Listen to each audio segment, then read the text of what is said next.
पाचोरा तालुका सहकारी शिक्षण संस्था संचलित श्री MM महाविद्यालय पाचोरा येथे माजी विद्यार्थी संघाच्या वतीने मराठी साहित्य विश्वात गाजत असलेल्या भुरा या आत्मकथनपर ग्रंथाचे लेखक खानदेश सुपुत्र तर नवी दिल्ली येथील JNU विद्यापीठाचे तत्वज्ञान विषयाचे प्रमुख प्राध्यापक डॉक्टर शरद बाविस्कर यांच्या सोबत विद्यार्थी परिसंवाद कार्यक्रमाचे आयोजन करण्यात आले। या कार्यक्रमाच्या अध्यक्षस्थानी उत्तर महाराष्ट्र विद्यापीठाचे माजी कुलगुरू डॉक्टर KB अण्णा पाटील तर त्यांच्या समवेत व्यासपीठावर संस्थेचे अध्यक्ष तथा माजी आमदार दिलीप भाऊ वाघ, संस्थेचे chairman Sanjay Nana Wagh, vice chairman Nanasaheb VT Joshi, कनिष्ठ महाविद्यालय समिती चेअरमन नाना देवरे, विनय बाबा जक्कातदार, सतीश उर्फ भोला आप्पा चौधरी, कृषी उत्पन्न बाजार समितीचे प्रशासक तथा माजी नगरसेवक रणजित पाटील सर, पुनगाव येथील माजी सरपंच सीताराम पाटील सर, माजी प्राचार्य डॉक्टर BN बापू पाटील, पाचोरा पीपल बँकेचे संचालक भागवत महालपुरे, श्री गोसाई हायस्कूलचे मुख्याध्यापक सुधीर पाटील सर, भडगाव सुमनताई गिरधर पाटील माध्यमिक विद्यालयाचे मुख्याध्यापक विश्वास साळुंके सर, नितीन तावडे आदी मान्यवर व्यासपीठावर उपस्थित होते। सदर कार्यक्रम दीप प्रज्वलनाने प्रारंभ होऊन डॉक्टर शरद बाविस्कर यांचा गौरव चिन्ह देऊन सन्मान करण्यात आला। या प्रसंगी माजी कुलगुरू डॉक्टर KB अण्णा पाटील, संस्थेचे चेअरमन तथा पाचोरा नगरपालिकेचे गटनेते संजय नाना वाघ, माजी नगरसेवक नंदकुमार सोनार, पाचोरा श्री गोसाई हायस्कूल स्कूल कमिटीचे चेअरमन खलीलदादा देशमुख यांनी कार्यक्रमास अनुसरून मनोगत व्यक्त केले। तदनंतर कार्यक्रमाचे प्रमुख वक्ते प्राध्यापक डॉक्टर शरद बाविस्कर यांनी दिल्ली येथील JNU विद्यापीठाचे वैशिष्ट्य स्पष्ट करत जगप्रसिद्ध भुरा या आत्मकथनपर ग्रंथ लिहिण्यामागील भूमिका यावर आपले मनोगत स्पष्ट केले। बघूया JNUच्या कॅमेऱ्यातून डॉक्टर शरद बाविस्कर यांनी व्यक्त केलेले मनोगत। दिवाळी 2021 चा भव्य धमाका ऑफर, बाय 1 गेट 5 ची पाचोरा शहरात एकमेव ऑफर। प्रत्येक मोबाईल खरेदीवर shirt, speaker, headphone, glass cover free. शिवाय विशेष खरेदीवर ₹1000 ची रोखीची सूट। सोबतच जुना मोबाईल आणा आणि नवा मोबाईल घेऊन जा। आणि हो, आमच्याकडे आयफोन, OnePlus, सॅमसंग यासारखे 1 लाख रुपयापर्यंतचे ब्रँडेड मोबाईल हजर स्टॉक मध्ये उपलब्ध। शिवाय MI कंपनीचे सर्व प्रकारचे LED चे देखील उपलब्ध। ग्राहकांच्या सोयीसाठी 0% व्याज दरावर बजाज फायनान्सची सोय। सोबतच 2021 लकी ड्रॉचा देखील भाग्यवान ग्राहकांना लाभ। आणि हे सर्व आहे एकाच छताखाली, ते म्हणजे Sai mobile shoppy and electronics, station road आणि शिवसेना कार्यालयाजवळ, पाचोरा, जिल्हा जळगाव। माहिती आहे की माझं वय फक्त 42 चालू आहे आणि 42 पैकी 20 वर्ष महाराष्ट्राबाहेर काढलेली आहे। म्हणजे 20 वर्षाचा तो संपर्क नव्हता मराठीशी आणि माझं शिकवणं फ्रेंच भाषेत चालत असतं। जे इतर माझे प्राध्यापक मित्र आहेत त्यांच्याशी इंग्लिशमध्ये बोलतो आणि पत्नी पंजाबी आहे। मग मराठीचा तो सराव नाही, मग ती सहजता कधी कधी येत नसते, पण आयनीचा सराव पण आहे आणि सहजता पण आहे। तर हे पुस्तक 20 वर्ष लांब गेल्यानंतर अशा जीवनाविषयी लिहिलेलं आहे जे 20 वर्षापूर्वीचं जीवन आहे। कारण भुराचं जे विश्व आहे ते 98 पर्यंत 99 पर्यंतचा, त्याच्यानंतरचं जो 99चं जे वर्ष आहे ते वर्ष माझ्या दृष्टीने सुटकेचं वर्ष आहे। म्हणजे नरकातून सुटका होते असं मला वाटतं। आणि ती सुटका काही भ्रष्टाचार करून केलेली नाही मी, ती सुटका काय कोणाची गुलामगिरी करून केलेली नाही, ती सुटका शिक्षणाच्या मार्गाने जो मार्ग शाहू फुले आंबेडकर यांच्या विचारसरणीने आपल्याला त्या सुटकेसाठी प्रयत्न करावे लागतात, कष्ट घ्यावे लागतात, शॉर्टकट्स नसतात। शॉर्टकटवाले जे असतात ते जास्त लांब जात नाही आणि इतिहासात त्यांचं कुठे खानाखुणा पण उडत असतात। ठीक आहे, आखूड विचारांमुळे आखूड स्वार्थ होत असतो, पण ज्यांना आणि जे लांब पल्ल्याचा विचार करतात त्यांच्या डोक्यात सेलिब्रिटी वगैरे शब्दांना अर्थ उरत नाही आहे ना तुझे. म्हणजे भुरा लिहिण्या अगोदर सेलिब्रिटी नव्हते म्हणे आणि भुरा झाल्यानंतर सेलिब्रिटी वाटतात म्हणे.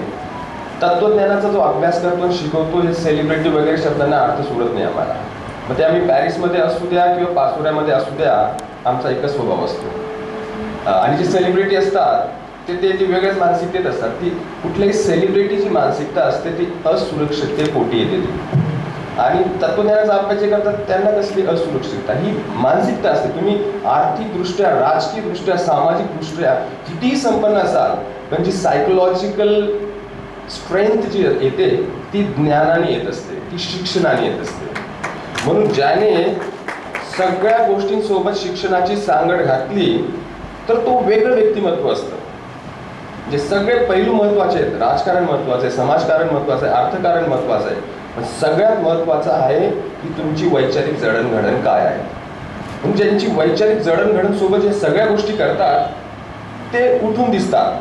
बाकीचे लगेच चेहऱ्यावरती सगळं दिसतं आपल्याला की हे विचार शून्य लोक आहेत. आणि ह्या माझ्या स्पष्ट विचारांमुळे मी चालत गेलेलो आहे. कधी कधी प्रवास अवघड राहिलेला आहे. जर विचार केला मी जेव्हा म्हणतो की ही पुस्तक माझ्या सुटकेविषयी आहे. सुटका कशातून हा प्रश्न पडतो आपल्याला. मग ते कशातून सुटका मी जेव्हा उत्तर द्यायला सुरुवात करेल तर बऱ्याच लोकांच्या उथळ विचार शून्य आस्था वगैरे ते असे चलबिचल होतील आणि होऊ द्या, त्याची काळजी मी करतो. तर गोष्ट अशी आहे हे पुस्तक मी ह्या वयात लिहिणार असं मला पण माहिती नव्हतं 1.5 वर्षापूर्वी. हा एक अपघात आहे. कारण जेएनयूवरती जे प्रकरण झालं, तो हल्ला झाला, जेएनयूला जे बदनाम करण्याचं जे सत्र चालवलं गेलं, कोणी चालवलं गेलं, असे लोक ज्यांनी तुम्हाला पटवून दिलं की नोटबंदी चांगली गोष्ट आहे आणि तुमच्या 2000च्या नोटमध्ये जीपीची चिप मोदीजींनी टाकलेली आहे, अशा लोकांनी ह्याच न्यूज चॅनलनी विश्वविद्यालय, जवाहरलाल नेहरू विश्वविद्यालय, जिथून निर्मला सीतारामन पासून तर हे आपले परराष्ट्र मंत्री सगळे घडतात, भारतातल्या सर्वोत्कृष्ट ज्ञानाच्या भूमीला बदनाम करणारे हे बुद्धिविरोधी मानसिकता आहे. त्यांच्या विरुद्ध माझी लढाई. आणि त्या लढाईपोटी जेव्हा मी विचार मांडायला सुरुवात केली, 20 वर्ष झाली मला महाराष्ट्र सोडून आणि मराठी सोडून. एकाच रात्री मला 7,000 फॉलोअर आले होते. 7,000 कुठून? महाराष्ट्रातून. म्हणजे महाराष्ट्र सोडून दिल्लीला जाऊन आता मला किती वर्ष झालेली आहेत, पण मी मराठीत विचार मांडले. एक व्हिडिओ मॅक्स महाराष्ट्राने अपलोड केला आणि एकाच रात्री 7,000 पुरोगामी मुलं मुली मला जॉईन झाले. नाहीतर काय, आपण छटाकभर गाव सोडून नाशिकला जातच, नाशिककर जातच. अरे बरं का, जे मला काय दिल्लीकर व्हायला काही हरकत होती का? 20 वर्षापासून राहतोय, माझं 25 वर्ष अजून माझी सर्व्हिस आहे जेएनयूमध्ये. पण ही जी आपली असुरक्षितता असते ना, आपल्या प्रारंभ बिंदूविषयी आपल्याला कुठेतरी लाज वाटते. आणि हे असे लाज वाटणारे असतात ना, हे जास्त लांब पल्ल्याचा प्रवास करू शकत नाही. माझं ही अवघ्या 2 महिन्यात दुसरी आवृत्ती आलेली. पहिली आवृत्ती जी आहे त्याचा 16 धुळ्यात ठेवला. आमंत्रण तर मुंबई पुण्याहून पण होते मला. मी पण पुणेकर मुंबईकर व्हायला काय हरकत आहे मला. म्हणजे माझा मुद्दा काय आहे ते त्यांचं स्थान आहे. महत्वाचे शहर आहेत ते आपल्या महाराष्ट्रातील. पुस्तक लिहिण्याची अनेक कारणं आहेत आणि प्रत्येक ठिकठिकाणी मला पुस्तकाविषयी बोलावं लागतं. पुस्तकात काय आहे ते तुम्हीच वाचून तुम्हाला कळेल. पण पुस्तकाविषयी लिहितो कारण जेव्हा जेएनयूमध्ये काही आपले मराठी मित्र मला भेटायला येतात त्याचा नेहमीचा प्रश्न असतो, तुम्ही मुंबईचे का पुण्याचे? कोणालाच कळत नाही की धुळ्याचा पण असू शकतो. कारण जसं जेएनयू बदनाम आहे तसं धुळे किंवा खानदेश बदनाम करून ठेवलेला आहे की या शैक्षणिकदृष्ट्या हा इथं काहीच होणार नाही. ठाकरे सरांसारखे, के बी पाटील सरांसारखे, असे कॉम्रेड शरद पाटील सारखे सरांची एवढी बुद्धिजीवी भूमीने दिलेली आहे, त्याच्यासाठी काही दृष्ट्या आपण पण जबाबदार आहोत.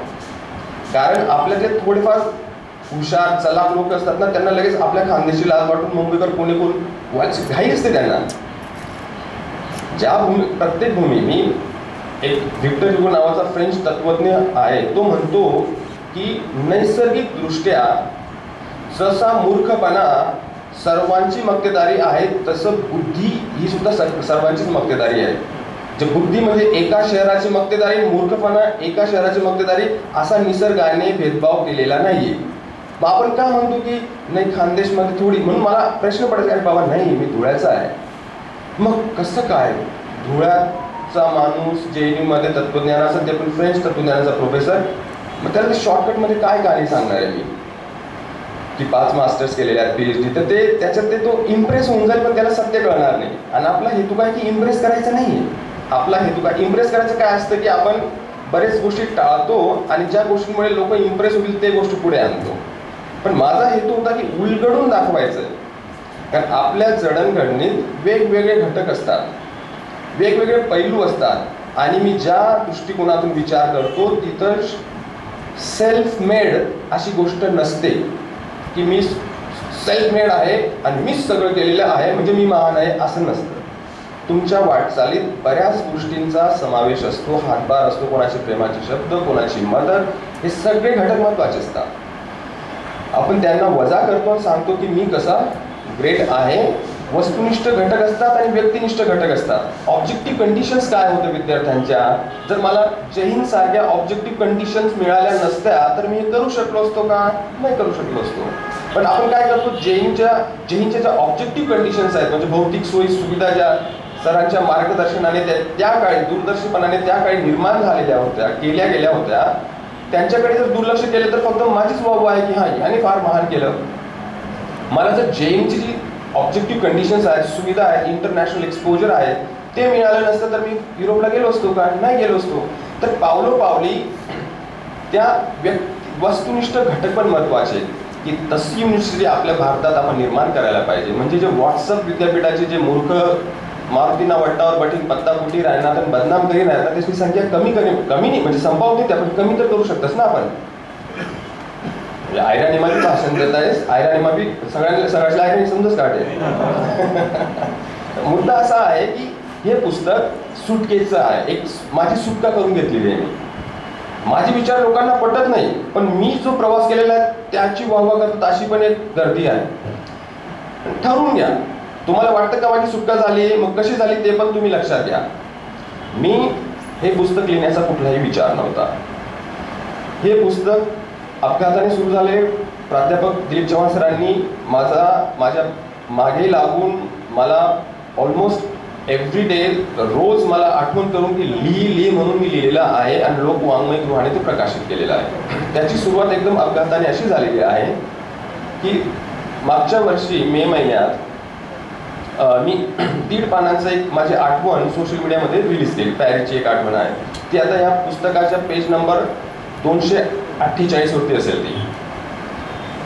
ती आठवण अशी आहे की माझे तिथं मराठी मंडळाचं NRI मराठी मंडळाची गोष्ट किती लोकांना माहिती. इथं NRI मराठी मंडळ हात वरती करा.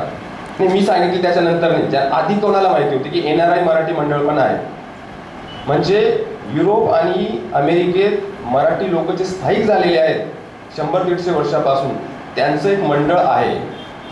तुम्हाला माहीतच असणार नाही, कारण ते मंडळाचे 99% लोकसंख्या फक्त एक विशिष्ट समाजातून येत असते. ते युरोप अमेरिकेत शिक्षण घ्यायला जातात, ते कुठल्याही बैठकांमध्ये जात नाही. बैठकांमध्ये जाणारे युरोपमध्ये जात नाही, लक्षात ठेवा, निरीक्षण करा.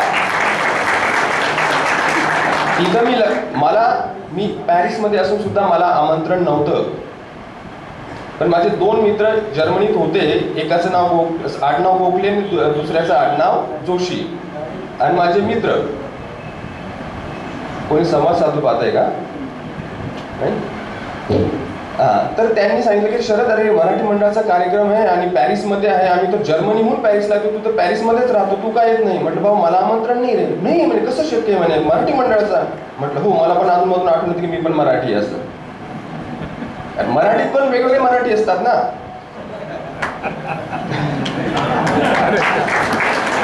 तर त्यांनी म्हणे नाही, आम्ही ऑर्गनायझरला कॉल करतो आणि कसं आहे. मग त्यांनी फोन केला, नाही मग बोलून घ्या ना त्यांना पण. मग त्यांनी मला बोलवलं आणि गेलो तिथं मी.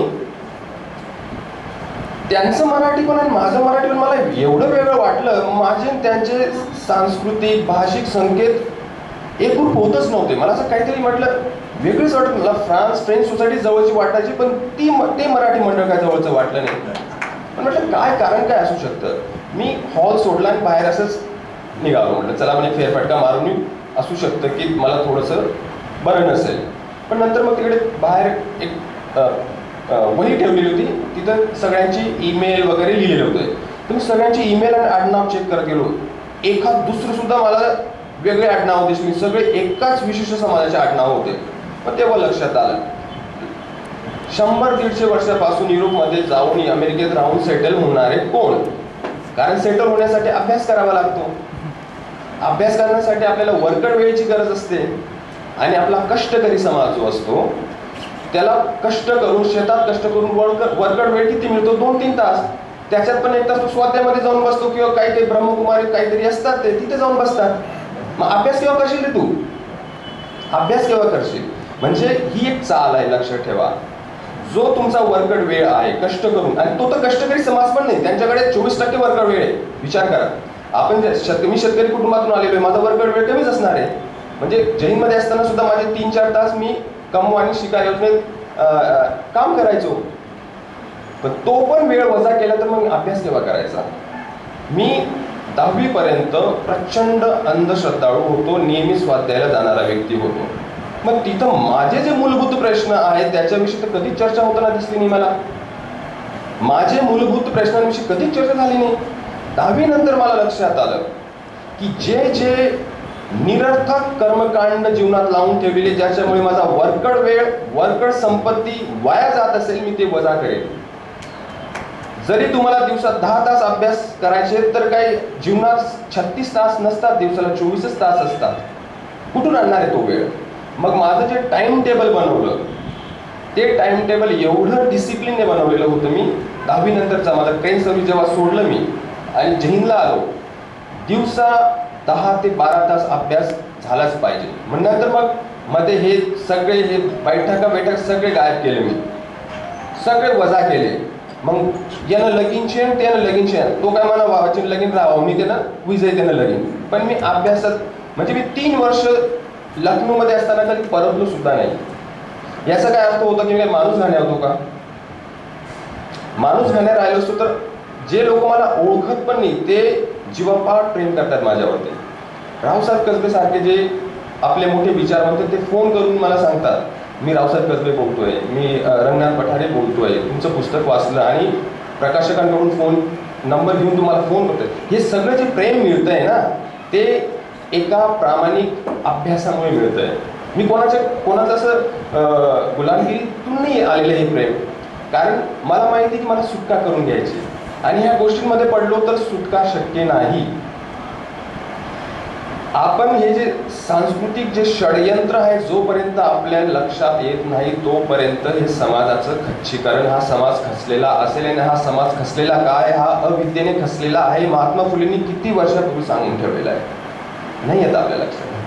शिक्षणानेच आपला विकास होऊ शकते. बाबासाहेबांनी, शाहू महाराजांनी, कर्मवीर भाऊराव पाटलांनी यांनी सगळ्यांनी किती बिंबवण्याचा प्रयत्न केला, ते विचार किती आपण पाळतो नाही. आणि ज्या लोकांनी हे निरर्थक चालीरीती तुमच्यावरती लादलेल्या आहेत त्या गोष्टींमध्ये ज्या स्त्रिया बसलेल्या असतात त्या बैठकांमध्ये, सगळ्या स्त्रियांचं सामाजिक विश्लेषण करा आणि आडनावाचं विश्लेषण करा, 1-2 सुद्धा त्यांच्या सापडत नाही. सगळ्या ह्या कष्टकरी समाजाच्या बाया बसलेल्या असतात. ज्या स्त्रिया त्यांना NRI मराठी मंडळाचं सदस्य व्हायची इच्छा असते ते मुला मुलींना इंजिनिअरिंग वगैरेचे ट्युशन घरी देत असतात आणि आपल्या कष्टकरी बाया जाऊन बसतात. अशा लंगोटीवाल्यांच्या सोबत जो म्हणतो की हा कितीही नालायक असला तरी तुमच्यापेक्षा श्रेष्ठ आहे, हे सामान्य गोष्ट आपल्या लक्षात येऊ नये. याच्यासाठी कुठल्या बुद्ध्यांकाची गरज आहे? पण आपण मानसिकदृष्ट्या गुलाम आहोत.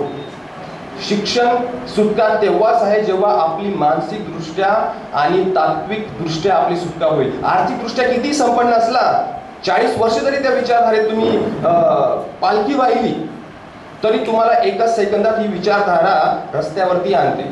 40 वर्ष दिले त्या लोकांनी विचारधारेसाठी, 40 वर्ष.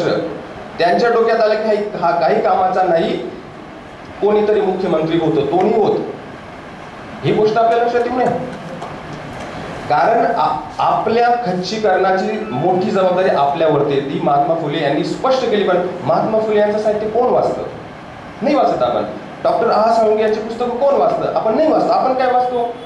काही जागोजागी यांनी दुकानं लावून ठेवलेली आहेत. याची पूजाचं पुस्तिका, त्याची पूजा. तुम्ही माझा एक ज्या गोष्टीविषयी लोकांना प्रचंड त्रास झाला होता, सत्यनारायणाविषयी मी लिहिलंय पुस्तकात कुठेतरी,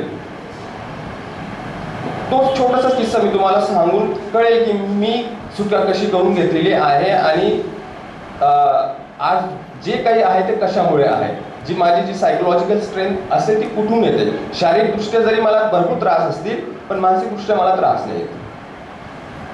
मी लग्न फार उशिरा केलं, म्हणजे वयाच्या 35 आणि 36 वयात. त्याचा सगळं विचार नव्हता. म्हणजे लग्न करणं पण मोठी गोष्ट नसते, न करणं पण काही मोठी गोष्ट नसते. म्हणजे दोन्ही गोष्टींमध्ये असं काही झंडे काढत नसतो आपण. ठीक आहे, तेच लावलेल्या गोष्टीत आपण करायला पाहिजे, पण माझ्या शिक्षणामुळे शक्य होत नव्हतं. थोडा उशिरा लग्न केलं आणि मी सगळे कर्मकांड बाद केलेले माझ्या जीवनातून. मी फक्त समतावादी न्यायनिष्ठित जे मला गोष्टी वाटतात, चांगल्या वाटतात, जे आपल्या पूर्ण परंपरेतून आलेल्या आहे, संत तुकाराम महाराज घेऊन असे सगळे जे समतावादी विचार आहेत ते फॉलो करतो मी. जे का रंजले गांजलेले त्यासी म्हणे जो आपुले, तोच खरा साधू ओळखावा, तेथीची देव जाणावा. ही भरपूर आहे आपल्यासाठी. कोणावरती अन्याय होऊ नये हा काय कमी धर्म आहे का? आपल्याकडून कोणाला त्रास होऊ नये हा कमी धर्म आहे का? हे सगळे सोडून काहीतरी चालतं आपलं. तर दिल्लीत झालं माझं लग्न, पण आई म्हणे आपण घरी काहीतरी कार्यक्रम करू, कारण ये म्हणे गावकऱ्यांना पण काहीतरी आपण कार्यक्रम करू. म्हटलं चला करू, काही हरकत नाही. पण मला नाही माहिती काहीतरी वेगळंच करणं. त्यांना माहिती की माझी जडणघडण काय आहे. तर मी आणि माझी पत्नी आम्ही आलो. साकी रोडला हॉटेलमध्ये राहण्याची व्यवस्था केली होती आणि दुपारी आम्ही पोहोचलो. आम्हाला माहित नव्हतं की काहीतरी असेल. पाहतो तर आमच्या रावेर गावाच्या सगळ्या स्त्रिया घरात बसलेल्या होत्या. धुळ्यात होता कार्यक्रम. तर पाहिलं तर सत्यनारायणाची पूजा चालू होती. म्हटलं चला ठीक आहे. काही गोष्टी कसं मी विचार लादत नसतो. ज्याचे त्याचे असतात त्याच्याजवळ असते, श्रद्धा ज्याची त्याची असते. आपण विचार लादायचे नाही. जोपर्यंत त्या समोरच्याला पटत नाही तोपर्यंत लादून काही फायदा नसतो. तर म्हटलं चला आपण दुर्लक्ष करूया, असा विचार केला. भावाचं घर आहे, त्याला जे करायचं तो करेल, त्याला जेव्हा कळेल काय चांगलं आहे काय बरोबर त्याला करू द्या. मग घरात शिरलो तर आमच्या गावची एक वयस्कर मावशी म्हणाली, बुऱ्या भाऊनी तर उशीर करती दा म्हणे. काही हरकत नाही म्हणे. बा म्हणता त्यांना पाय पडले आणि प्रसाद दिले म्हणे.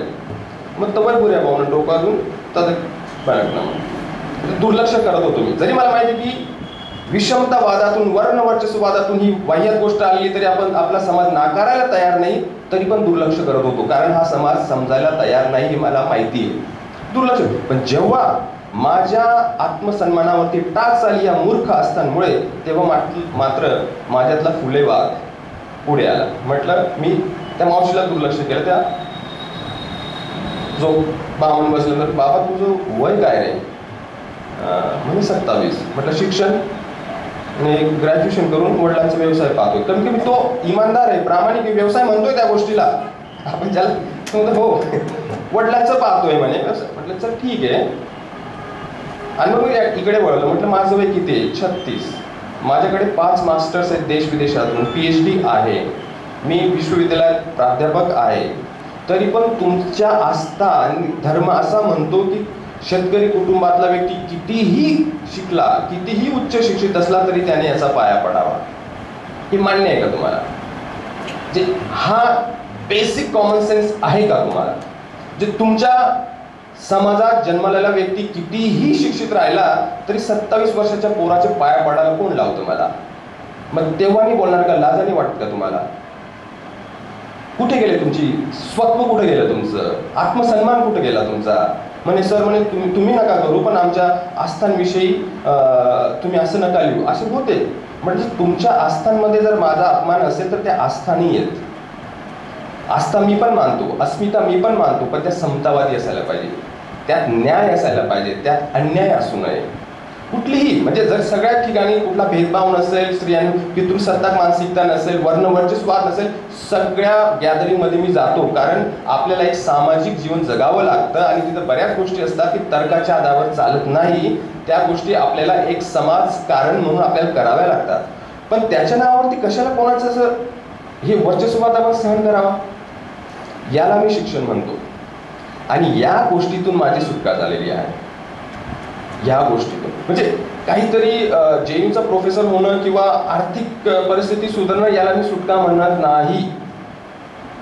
मी जरी आर्थिकदृष्ट्या वगैरे वेगळं असेल पण मानसिकदृष्ट्या, फिलॉसॉफिकली स्पीकिंग तत्वज्ञानाच्या दृष्टिकोनातून मी माझी सुटका करून घेतलेली आहे. ते वेगळं सुख असतं, ते सुख फार वेगळं असतं. त्याच्यात जरी तुम्ही पुस्तकाच्या सुरुवातीला वाचाल तर मी 2 गोष्टींचा उल्लेख केलेला आहे, एक धाकटी झोप आणि एक मोठी झोप म्हणून. तर इथं कोणी वाचलेलं का पुस्तक? काही माझी अपेक्षा होती, जनरली जैनिकची प्रथा अशी असते की एखाद्याने पुस्तक लिहिलं त्याने पुस्तकाविषयी जास्त बोलू नये, परिसंवाद घडवून आणावा आणि इतरांनी वाचावं ते पुस्तक आणि तिथून काही जे पैलू आहेत ते आपण चर्चा करावी. हा एक कुठल्याही विद्यापीठाचा किंवा शैक्षणिक कार्यक्रमाचा तो एक संकेत असतो. पण आपल्याकडे म्हणून आपण काही दृष्ट्या आपण जबाबदार आहोत. जेव्हा म्हणतात की खानदेशमध्ये शैक्षणिक वातावरण नाही किंवा अशा गोष्टी होत नाही, कारण आपण अण्णासाहेबांसारखे, ठाकरे सरांसारखे 2-2, 3-3 खलील दादांसारखे 2-2, 3-3 बैठकीत पुस्तके संपवतात. पण आपली तरुणाई फॉरवर्डमध्ये लागलेली आहे. इकडचं टिकटॉक तिकडे कर, काय भेटणार आहे तुम्हाला? व्हिडिओ बनवून काय भेटणार आहे तुम्हाला? हे 5 वर्षात तुम्ही असं बाजूला होऊन जातात. कळतं का तुम्हाला? वेळ हा एवढा महत्वाचा असतो. 15 तर 25 हा जो 10 वर्षाचा सगळ्यात महत्वाचा काळ असतो विद्यार्थ्यांसाठी, सगळ्यात महत्वाचा. तो काळ जरी तुम्ही व्यवस्थित वापरला नाही, मागची येणारी पिढी तुम्हाला विचारत पण नाही. कारण जीवन जे असतं ते नदीच्या प्रवाहासारखं असतं. मागून येणार तो जीवनाचा जो फोर्स असतो तो तुम्हाला आजूबाजूला बाहेर फेकत असतो. तुम्ही विचार करा, जे 30 वय झालं तर आपल्याकडे आयरणी म्हणायचं तर खंगाई जातच पोरे आहे ना. माझं वय 42 आहे, ठीक आहे. आणि जर शिक्षण क्षेत्रात तुम्ही टिकून राहिलात, शिक्षणाने माणूस जगतो आणि शिक्षणाशिवाय फक्त तगून राहतो. तगून राहणे जगणे हा फरक तत्वज्ञानात फार महत्वाचा आहे. जीवनात फक्त तग धरणं महत्वाचं नसतं, ते मानसिक दृष्ट्या जगणं. म्हणजे त्याच्यामुळे आपण मोठ्या झोपेची पण तयारी चांगल्या रीतीने होत असते. सगळ्यांना भीती असते मोठ्या झोपेची, लक्षात ठेवा. तुम्हाला कळत असेल मोठी झोप म्हणजे काय. रोज ती झोपतात ती धाकटी झोप असते, पण मोठी झोप पण येते एकदा. त्या मोठी झोपेची तयारी तत्वज्ञानानेच होते. इकडून तिकडून फालका मारामानी वस. ती मोठी झोपेची तो विचार जरी कितीही प्रयत्न केला, रात्री 12 वाजता का असेना तो तुम्हाला छळेल. विचार करा. आणि तो त्या विचारापासून जरी मुक्तीने समाधान पाहिजे असेल, की बाबा बिबाना धंदा सोडा तुम्ही. मी 2005 मध्ये आसाराम विषयी टीका करायचो तेव्हा माझं नाही एकदम भारी बाबा येतो. आता जन्म पडेल येतो. मी राम रहीम विषयी पण टीका करायचो, तो जन्म पडेल नाही. तो तसा होता, खाऊ बारी आहे. अरे दर माझा 3000 वर्षाचा अभ्यास आहे. मी तुम्हाला पावलोपावली असे रिन्यू होत असतात. 30 रुपये प्रमाणे पेट्रोल विकणारा बाबा पण तुम्ही डोक्यावरती घेतला होता. तरी पण काय, अरे तुमच्या समोर मी तथ्य मांडतोय. तुमच्या समोर काय मांडतो मी? तथ्य मांडतो. JNU मध्ये हे शिकवलं जातं, म्हणून JNU यांच्या डोळ्यात खुपतं, म्हणून हे JNU ला बदनाम करतात. JNU ला का बदनाम करतात? तुकडे तुकडे गँग म्हणे. शरद बाविस्कर हा खानदेशचा व्यक्ती, तुकडे तुकडे गँग वाटतं भडव्यांना. राग नाही ना का मला? हे कारण यांच्या विचारसरणीला मी सरळ छेद देतो, म्हणून ते असे ते झी न्यूज वाले यांचा वापर करून आम्हाला बदनाम करतात. पुस्तकात ते आहे, 70-80 पानं JNU विषयी आहे. वास्तव काय आहे? तुम्ही तथ्य नाकारतात, तुम्ही तर्क नाकारतात, तुम्ही नैतिकता पण नाकारतात, पण जगतात कशाला? माणसाचं जीवन हे 3 निकषांवरती आपण जगायला पाहिजे. तथ्य, फॅक्ट्स. तुमच्यासोबत फॅक्ट देतोय की बाबा लबाड बोलतोय तरी पण नाही भारी येतो. काय तुला जनावर मग काय फरक आहे? मग फॅक्ट दिलं तरी मानायला तयार नाही. अरे तो ढोंगी बाबा नाही भारी समाधान वाटत मला, मग 10 रुपये म्हणून त्याला म्हणते मग काय फरक आहे? ती बी नशा, हे बी नशा. जेव्हा आपण म्हणतो तत्वज्ञानात की हे नशा आहे, अफूया, चिकित्सक का होत नाही? तुम्हाला एक प्रश्न का? शिक्षण म्हणजे योग्य प्रश्न पडणे. शिक्षण म्हणजे आपले मूलभूत प्रश्न कुठले आहेत तो ठरवण्याचा अधिकार आपल्याला असायला पाहिजे. माझे मूलभूत, माझ्या समाजाचे मूलभूत प्रश्न कुठले तो ठरवण्याचा अधिकार मला पाहिजे. मला कुठल्या बाबाने सांगू नये की हे तुमचे प्रश्न आहेत. इथं माझा समाज गरिबीत पडलेला आहे तो विचार नाही. इथं भेदभाव होतोय, इथं एकमेकांना लढवलं जातंय, सत्यानाश होतोय समाजाचा, याच्याकडे दुर्लक्ष. कोणालाही मूर्खाला पार्लमेंटमध्ये पाठवलं जातंय. कोण पाठवतंय? विचार शून्य समाज. शिक्षणरहित समाज म्हणून बाबासाहेब वाचा, महात्मा फुले वाचा. कर्मवीर भाऊराव पाटील यांनी पूर्ण जीवन का दिलंय. आपले बरेच आहेत असे जे बहुजन समाजातून आलेले, ज्यांनी तुम्हाला शिक्षित करण्याचा पुरेपूर प्रयत्न केलेला आहे. पण ते तुम्हाला पाण्यापर्यंत घेऊन जातील. पाणी तर तुम्हाला प्यायचंय ना. तुम्ही पिणार नाही तर मग ठीक आहे, 40 वर्षात तुमचं डिसेंट लाईफ एक्सपेक्टन्सी संपतं तुमचं. म्हणजे वेगवेगळे मृत्यू असतात आपल्याला. एक असतो फिजिकल, क्लिनिकल डेथ जे दवाखान्यात होते ते तर व्हायटल ऑर्गन संपला तो मृत्यू आहे. त्या मृत्यूला एवढं महत्व नका देऊ.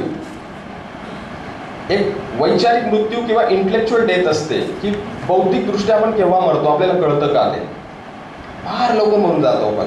एक सामाजिक मृत्यू असतो की दर 10 वर्षांनी समाज रिन्यू होत असतो. मागचा समाज आपल्याला बोरिंग समजतो, काय आउटडेटेड आहे, अरे जुना आहे.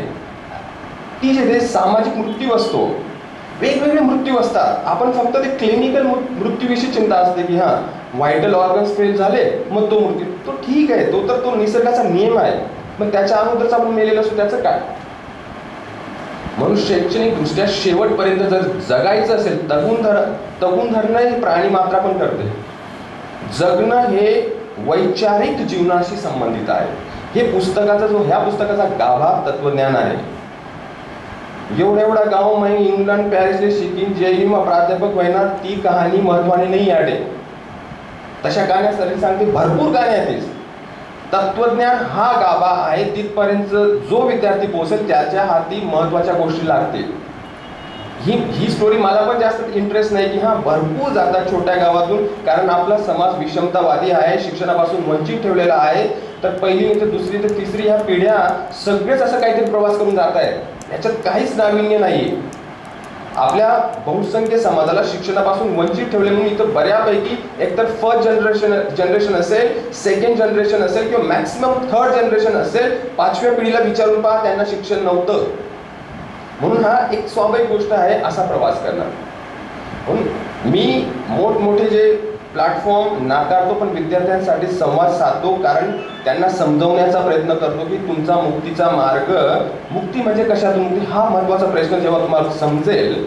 मुक्ती म्हणजे ऐहिक जीवनातून काही पारलौकिक जीवन मी ते मानत सुद्धा नाही. म्हणून बऱ्याचदा मी डॉक्टर बाबासाहेब आंबेडकर मराठवाडा विद्यापीठाचा जो कार्यक्रम होता, सर म्हणे हे आत्मकथन. पहिली गोष्ट तर आत्मा वगैरे हे माझी गोष्ट भानगडीत पडत नाही. हे देहकथन असू शकतं. माझ्या देहाने जे भोगलं त्याचं कथन असू शकतं. म्हणजे भोगणे हा शब्द फार मजेशीर आहे ना मराठीत. भोगणं म्हणजे जॉय पण असतं, भोगणं म्हणजे सफरिंग पण असतं. दुहेरी अर्थ होत असतो भोगण्याचा. तर त्या आठवणी आहेत. आणि कारण आत्म्याच्या अवतीभोवती जे येडेचाळे यांनी रचून ठेवलेले आहेत आणि दुकानं मांडून ठेवलेले आहेत ते नाही अपेक्षित आहे मला. ह्याच ऐहिक जीवनात आपल्या समस्या काय, आपले दुःख काय, आपण ते किती प्रमाणात कमी करू शकतो तो विचार महत्वाचा आहे. ते हे सगळं सोडून देतात आणि काहीतरी वेगळंच रचून ठेवतात आणि जे सांगतात की हे सोडा आणि त्याच्या मागे लागा, त्यांचं ऐहिक जीवन फार समृद्ध असतं. लक्षात ठेवा. जे म्हणतात की ऐहिक जीवन निरर्थक आहे, पारलौकिक जीवन सर्व आहे, अशा म्हणणाऱ्यांचं ऐहिक जीवन फार समृद्ध असतं. ते BMW मध्ये राहतात, ते एसीच्या दुकानात, एसीच्या घरात राहतात, त्यांच्याकडे करोडोची संपत्ती आहे आणि ते म्हणतात की ह्या जीवनाला महत्व देऊ नका. मग तुम्ही का तिथं पडत नाही, तुम्ही का श्रीमंत आहात? मग हे आपला विरोधाभास कळत नाही आपल्याला. बेसिक गोष्ट तुम्हाला कळते जेव्हा तुम्ही शिक्षणाचा तुम्हाला गंध लागेल. भरपूर वाचनाने, वाचन संस्कृतीचा अभाव एक दुर्दैवाची गोष्ट आहे की मी खलील दादांना 50 प्रती आधीच पाठवल्या होत्या अपेक्षा करून की विद्यार्थी वाचून येतील. आपले वाचायला टाइमच नाही. वाचायला टाइम येतं असा बी तुम्ही वाचावतच नाहीत. मग वाचाल हा शब्द किती महत्वाचा आहे मराठीत. वाचाल तर वाचाल, तुम्ही वाचणार नाहीत हे लक्षात ठेवा. शिक्षणाचा तुम्ही मार्ग सोडला, तुम्ही वाचणार नाही. अजून 5 वर्ष तुम्ही 10 वर्ष पहा, तुम्हाला कोणीच विचारत नाही. काहीतरी दोन कवडीच्या मुलांना आपल्याला काम करावं लागतं आणि अशा कामापासून मला सुटका करून घ्यायची होती जिथं माझी स्वतःची ओळख होत नव्हती. मला असं काम करायचं आहे जिथं माझ्या स्वतःची ओळख होईल. म्हणून तुम्ही असं स्वतःची जडणघडण का करत नाही की ज्याच्यामुळे तुम्हाला आत्मसन्मान मिळेल. नंतर आत्मसन्मान हा कोणी देत नसतो, तो मिळवावा, तो कमवावा लागतो. म्हणून तू शिका. मी पाचोऱ्यात जेव्हा खलीलदादांनी फोन केला, मला खरंच माहीत नव्हतं खलीलदादा कोण आहेत वगैरे. म्हणे मी तुमचं पुस्तक वाचलं म्हणे आणि एवढा भारावलेलं आहे म्हणे, तुमचा कार्यक्रम आयोजित करायचा आहे म्हणे, फक्त आम्हाला तारीख सांगा, कामाला लागतो. या 3-4 वाक्यांमध्ये एवढा उत्साह जाणवला मला, एवढं प्रेम जाणवलं मला, एवढा प्रामाणिकपणा जाणवला मला. म्हटलं हो, मी तुम्हाला तारीख कळवतो एका क्षणात. कारण मला जे वेगवेगळे कार्यक्रमासाठी बोलवलं जातं ना, मी त्यांची पार्श्वभूमी पण थोडा अभ्यास करून तेव्हाच हो म्हणतो. पण मी कुठलाही विचार केला नाही, हो म्हटलं. कारण कोण कशासाठी वापर करतो, कुठं प्लॅटफॉर्मवरती घेऊन जाते, मी राजकीय तत्वज्ञान शिकवणारा व्यक्ती आहे, ते मला लगेच कळत असतं. म्हणून काही असतात, काही त्यांचा उद्देश काही असतो आणि काहीतरीच ते स्टंटबाजी करतात, काही करतात, मला लक्षात येतं. पण विद्यार्थ्यांसाठी जात असतो मी. या पुस्तकात काय आहे तुम्ही स्वतः वाचा. आणि हे पुस्तक एवढ्या अवघ्या 2 महिन्यात पहिली आवृत्ती का जाते आणि मी मुंबई पुणे न जाता अजून सुद्धा माझा पूर्ण फोकस खान्देशवरती आहे. पहिला कार्यक्रम जो होणार आहे खान्देच्या बाहेर, म्हणजे तो पुण्यात 2 तारखेला होणार आहे, जिथं रंगनाथ पठारे सर येणार आहे. तो म्हणजे मराठवाडा विद्यापीठ असं की तिथं माझं विमान तिथून येतो म्हणून विद्यार्थ्यांना ती एक धावती भेट घेतलेली आहे. पण खरा कार्यक्रम खान्देशच्या बाहेर याच्या नंतर होणार आहे. म्हणजे आत्तापर्यंत मी खान्देशलाच प्राधान्य दिलं होतं. काही कारण असेल त्याला, का दिलं? कारण खान्देशविषयी बरेच गैरसमज आहेत लोकांना, ते दूर करायचे होते. जसे जेएनयूविषयी पण गैरसमज आहेत, ते पण दूर करायचे. पुस्तक वाचा. खान्देशी माझी जन्मभूमी आहे, जेएनयू माझी कर्मभूमी आहे आणि दोघी माझ्या भूमीविषयी गैरसमज आहेत, त्याच्याविषयी मी काही मांडलेलं आहे. वाचा आणि तुमचे अभिप्राय कळवा आम्हाला. 8वी, 9वी आणि 10वीच्या विद्यार्थ्यांसाठी माझं गाव नांद्रा आहे. या ठिकाणी मी परिसरातील सगळ्या शाळेतील 8वी, 9वी, 10वीचे विद्यार्थी जमवू इच्छितो. कारण की या वयातच त्यांच्यावर आपण जे विचार व्यक्त केले ते विचार संबंध त्यांना या वयातच गरजेचं आहे, म्हणजे पुढे त्यांना योग्य वाटचाल करता येईल.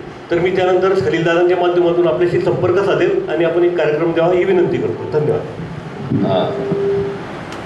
मला फार आनंद आहे की त्या वयोगटातील विद्यार्थ्यांसाठी तुम्ही कार्यक्रम आयोजित करता. पण तो वयोगट आहे फार महत्त्वाचा आहे. मी 7वी, 8वी, 9वीच्या विद्यार्थ्यांसाठी सांगितलेलं आहे ना. 8वी, 9वी, 10वी, 8वीपर्यंत माझा आणि शिक्षणाचा काडी मात्र संबंध नाही. शाळा बिलकुल आवडेनी मला. म्हातारी कुटी सण शाळेपर्यंत सोड. म्हणजे तोपर्यंत मला गावात मी एवढा बदनाम होतो. माझा बाप पण बदनाम. तर बिघडेल परल्याना बिघडेल बुऱ्या हे नाव असं प्रचलित माझ्यासोबत तथाकथित प्रस्थापित सदन घरातील पोरांना खेळू दिलं जात नव्हतं की बिघडी जायची मग आपल्या पोरे. आज त्या सगळं सांगायचं आहे तस.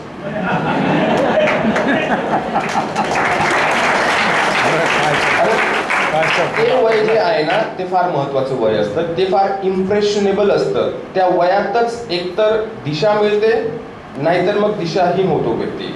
म्हणून त्या विद्यार्थ्यांसाठी फार महत्त्वाचं आहे. आधी म्हणजे प्राध्यापकांनीच हे पुस्तक वाचावं ही माझी विनंती आहे. कारण जसं सरांनी सांगितलं की बऱ्याच गोष्टींना मी प्रखरपणे आढेहात घेतलेला आहे. म्हणजे मी ज्या व्यवस्थेचा भाग आहे ती व्यवस्था माझं अपहरण करू पाहते, पण त्या व्यवस्थेवरतीच माझे प्रहार चालतात. मी व्यवस्थेचाच भाग आहे. म्हणून कुठेतरी लिहिलेलं आहे की चांगले प्राध्यापक अपघातानेच मिळतात.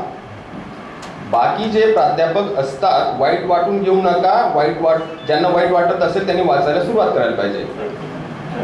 चांगले प्राध्यापक अपघाताने मिळतात. बरेच प्राध्यापक पोटभरू असतात आणि फक्त त्यांचं पूर्ण जे मन चित्त जे असतं ते फक्त की पदपेढीनं नंबर कवईन बंगला कवई बांधून. म्हणून ती प्राथमिकता नसायला पाहिजे प्राध्यापकाची. प्राध्यापकाची प्राथमिकता वाचणं असायला पाहिजे. म्हणून 10 मधून 7 प्राध्यापकांना जरी प्रामाणिकपणे विचारलं की बाबा शेवटचं चांगलं टेक्स्ट कुठलं, चांगल्या पद्धतीने कुठलं टेक्स्ट वाचलेलं आहे, तर 10 पैकी 8 म्हणतील अपॉइंटमेंट लेटर. कारण त्याच्यानंतर मग नोकरी मिळाली मग काय वाचायचंय, त्याच वया दरवर्षी त्याच वया वाचतच आपण. पिवळ्या पडी जातच, त्याच्यावर लोणचं डाग राहतच, सगळ्याचे त्याच वाची राहतच आपण. ते प्राध्यापक नसतात. ते फार अपरिमित नुकसान करत असतात विद्यार्थ्यांना. म्हणून आधी तर माझी विनंती की विद्यार्थ्यांसाठी तर आहेच, प्राध्यापकांनी सुद्धा वाचायला पाहिजे. कारण माझा जो एरिया आहे, एरिया ऑफ रिसर्च, की ज्याच्यात JNU हे रिसर्च युनिव्हर्सिटी आहे. आम्हाला एका आठवड्यात आम्हाला फक्त 8 ते 10 तास शिकवावं लागतं. आम्हाला रोज जाण्याची गरज नसते. ते 8 तास आम्ही केव्हाही आम्हाला कारण आमचा जो मुख्य वेळ असतो तो संशोधन आणि रिसर्च ॲक्टिव्हिटीजमध्ये. माझा जो एरिया आहे PhDचा तो philosophy of education and philosophy of politics आहे. म्हणजे राजकीय आणि शैक्षणिक तत्त्वज्ञान हा माझा संशोधनाचा विषय आहे. शिक्षणात कुठले पैलू महत्त्वाचे असतात त्या दृष्टिकोनातून पण हे पुस्तक लिहिलेलं आहे. की JNUमध्ये जे वैचारिक लेवल चालते त्या ठिकाणी सातत्याने असा आरोप होतो की भारत विरोधी कार्यवाही वगैरे चालू या ठिकाणी या संदर्भात काही खुलासा करावा. धन्यवाद. आणि मला प्रश्न विचार राहू दे तुमच्याकडेच राहू दे. Yes sir. हा आरोप कोण करतो? हा ते राजकीय द्वेषाने प्रेरित लोक करतात ते मला मान्य आहे. आणि त्यांच्या प्रामाणिकतेविषयी कधी कधी प्रश्न पडतो का आपल्याला? प्रश्न नक्कीच सर. आणि दुसरी गोष्ट, जे ह्या गोष्टीवरती विश्वास ठेवतात यांनी स्वतः JNU पाहिलेला आहे का? नाही. विषय संपतो तिथंच. ऍक्च्युअली खरा तर विषय तिथं संपायला पाहिजे. कारण की JNUच्या प्राध्यापकांचे अनेक लोकांचे मी व्याख्यान ऐकलेले नाही. मी सांगतो कन्याकुमारीपासून सर्वांच्या JNUचं जे योगदान आहे भारतीय समाजात मग ते म्हणजे तुम्हाला हे माहिती आहे का की दरवर्षी JNU मधून 40-50 सनदी ऑफिसर निघतात. आणि ते कुठलेही असे चाणक्य बिनक्य कुठेही जात नाही. फक्त 14 तास 12 तास लायब्ररीत बसून काम करतात. तिथं असंच विद्यार्थ्यांमध्ये चालताना कुठलाही IAS ऑफिसर भेटतो तुम्हाला. तिथं IAS ऑफिसरमध्ये किती जबरदस्त वगैरे तिथं असेच एकदम सामान्यप्रमाणे जीवन जगतात. JNUने किती पत्रकार निर्माण केले, किती राजकारणी निर्माण केले, JNUचं योगदान किती आहे. असं बदनाम आणि बरोबर 14 नंतरच का होते? 14 नंतर का होतं? 14 नंतर तुमच्या 2000च्या नोटमध्ये GPS पण काय येतं आणि नोटबंदीनंतर सगळे हिंसा वगैरे बंद होतात. सगळ्या गोष्टींवरती विश्वास ठेवतो. मग ह्या गोष्टींवरती पण मग तुम्ही काहीतरी प्रश्न पडायला पाहिजे ना तुम्हाला. आणि सगळ्यात महत्त्वाची गोष्ट आहे की मी सांगते ना, अरे बाबा मी 17 वर्षापासून राहतो. मी मग ते न्यूजवर दकाड आणत ना, मग तू कसा फोन करा मला राहते त्याच. तुमचा विवेक कुठे जातो? तुमची विचारशक्ती कुठे जाते? जे मी सांगतो मी कुठून आलेलो, मी काही चायनामधून नाही आलेलो, जपानमधून नाही आलेलो, कोरियामधून नाही आलेलो. आणि कोण प्रश्न विचारतो? सगळे पोट भरू जे समाजासाठी एक दिवस खर्च करणार नाहीत असे लोक प्रश्न विचारतात. अशा लोकांना जे सर्वस्व आम्ही सॅक्रिफाईस करायला तयार असतो. मी क्लासरूम ऑफिसरची नोकरी माझी JNUचा दर्जा असतो. मला तर मी काही बोलून तर ऐशोआराम जीवन आहे माझं, तरी पण मी काय सगळ्या अडचणी सहन करतो. काय मला चांगलं वाटत नाही का मी पण सुखी समाधानाने जगावं, कुठलाही त्रास नसावा का म्हणून आम्ही हा त्रास करून घेतो? सर तुम्ही येड लागलेले असं हा डिस्कशन होऊ शकतो का? काहीतरी कारण असेल ना. मी अशा आणि JNUचं सगळ्यात मोठं योगदान असं आहे की JNUने शिक्षण म्हणजे सामाजिक परिवर्तन घडवून आणण्याचं साधन या तत्वाची अंमलबजावणी केलेली आहे. मी सांगतो तुम्हाला, माझ्याकडे 5 मास्टरच्या डिग्री आहेत. मी आमच्या डिपार्टमेंटमधील एकमेव व्यक्ती ज्याच्याकडे फ्रान्समधून फ्रेंच तत्त्वज्ञानात डिग्री आहे, PhD आहे. जरी OBC रिझर्वेशन राहिलं नसतं ना मला नोकरी मिळाली नसती. ह्या व्यवस्थेत अशी व्यवस्था आहे. या व्यवस्थेत अशी व्यवस्था आहे, माझ्या जागी कुठेतरी चोबे दुबे चॅटर्जी बॅनर्जीलाच नोकरी मिळाली असती. ही ह्या कुठला मेरिटवाद आहे? कळतं का? हे रिझर्वेशनचं प्रिन्सिपल जे रिझर्वेशन अवेल करतात त्यांना पण कळू नये. माझ्याकडे आता मी पुस्तक लिहितो, मी युरोपला जातो, मी तरी सुद्धा मला नोकरी दिली नसती. या व्यवस्थेने ही व्यवस्था केली असती कारण त्यांना मान्यच नाही की माझ्यासारख्या OBCने यांच्यासोबत बसावं. मला पण कुठं बसायची इच्छा आहे, पण व्यवस्था ही तुमची प्रॉपर्टी नाही. व्यवस्था ही समाजकारणासाठी वापरण्यात आली पाहिजे हा आमचा आग्रह आहे. आम्हाला कुठलीही हाऊस नाही तुमच्या समोर येऊन बसायची, पण तुम्ही व्यवस्थेत कुंडली मारून बसलेले आहेत आणि आम्हाला ती जागा काबीज करायची आहे. आणि ते शिक्षणाने होते आणि ती हळूहळू होत होती. मंडल कमिशन वगैरे त्यांचा तोच प्रयत्न होता की आता गेल्या 6 वर्षापासून कुठल्याही पुरोगामी व्यक्तीची नोकरी सेंट्रल सर्व्हिसेसमध्ये लागत नाही. कारण जरी नागपूरवरून सरळ व्यक्तींनी सापडला तर नॉट फाउंड सुटेबल असा शिक्का मारून ती जागा भरली जात नाही. आणि तरी आपण JNUलाच प्रश्न विचारतो, अरे भारताविरोधी कारवाई करणारे हेच लोक आहेत, हे भारत विरोधी यांच्या मानसिकता आहेत. आपण तो विचार करायला पाहिजे अगोदर. मला असं विचारायचं होतं आपल्याला की भारत आणि प्रत्येक राज्य याच्यात आपण उच्च शिक्षणाच्या संदर्भात जर आज विचार केला तर केंद्र शासनाने एक साधारणतः जो संकेत आहे की GDPच्या साधारण ते 5 ते 6% खर्च हा उच्च शिक्षणावर आणि शिक्षणावर व्हायला पाहिजे.